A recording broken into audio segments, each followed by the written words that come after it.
എൻ്റെ ആരാധ്യദേവനായ യേശു മിശിഹായ്ക്കും ഈ പ്രപഞ്ചത്തിൻ്റെ അമ്മയായ ദൈവമാതാവിനും ഈ ജീവനുള്ള ദൈവങ്ങൾ വസിക്കുന്ന ഈ പുണ്യഭൂമിക്കും എൻ്റെ പ്രണാമം.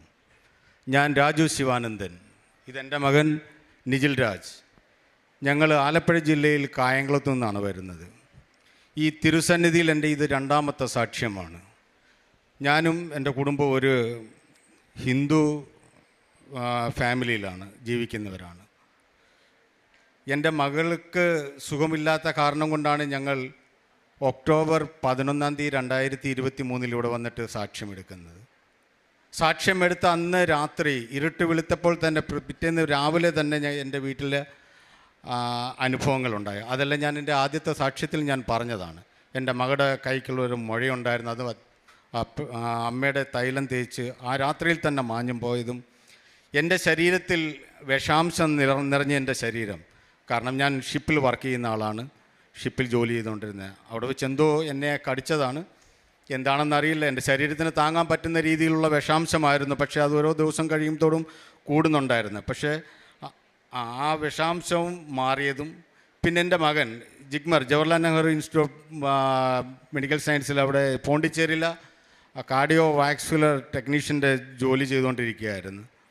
3ാമത്തെ വർഷത്തെ ഫൈനൽ എക്സാം കഴിയുന്നതിന് മുന്നേ തന്നെ ഒരു ഗ്ലോബലൈസ് ആയിട്ടുള്ളൊരു കമ്പനി അവിടെ ഒരു ഇൻസ്ട്രുമെൻറ്റ്സ് ഇൻസ്റ്റാൾ ചെയ്യാനായിട്ട് വരികയും ഇയാളുമായിട്ട് കാണാനും സംസാരിക്കാനും ഉള്ള ഒരു അവസരം ഉണ്ടാവുകയും അതിലൂടെ അവർ ഇദ്ദേഹത്തിൻ്റെ നമ്പർ മേടിച്ച് അത് ഹെയർ ചെയ്ത് ഇൻ്റർവ്യൂ ചെയ്ത് അയാളെ എക്സാം ഒരു സ്റ്റുഡൻറ്റ് പഠിച്ച് അവൻ്റെ എക്സാം കഴിയുന്നതിന് മുന്നേ തന്നെ അവനെ ആ വലിയ കമ്പനിയിൽ ജോലി കിട്ടിയായിരുന്നു.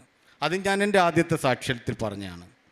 പക്ഷെ ഞങ്ങളിപ്പോൾ ഇവിടെ ഈ തിരുസന്നിധിയിൽ നിൽക്കുന്ന എന്താണെന്ന് വെച്ചാൽ, ഇത് ദൈവവും ഭക്തനും തമ്മിലുള്ള ഒരു ബന്ധമാണിത്.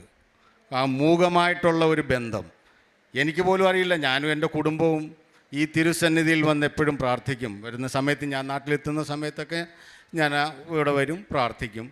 അപ്പം ഞങ്ങൾക്ക് വലിയ സന്തോഷമായി. കാരണം എന്ന് വെച്ചാൽ ഭൗതികമായി കിട്ടുന്ന ഈ സൗഭാഗ്യങ്ങളെല്ലാം ഇവിടുന്ന് തരുന്ന വരദാനമായിട്ട് തന്നെയാണ് ഞങ്ങൾ കണക്കാക്കുന്നത്. പക്ഷേങ്കിൽ ഇദ്ദേഹത്തിൻ്റെ മനസ്സിൽ എന്തായിരുന്നു എന്നുള്ള കാര്യം പിന്നീടാണ് എനിക്ക് മനസ്സിലായത്. കാരണം അയാൾക്ക് വേണമെന്നുണ്ടെങ്കിൽ 1-2 വർഷം കൂടെ കഴിഞ്ഞിട്ട് ഏത് രാജ്യത്ത് വേണമെങ്കിലും പോകാം, അവരുടെ കമ്പനി മുഖേന പോകാം. അങ്ങനെയുള്ളൊരു ജോലിയാണ് കിട്ടിയത്. പക്ഷേ ഇദ്ദേഹത്തിന് ഇന്ത്യയിൽ തന്നെ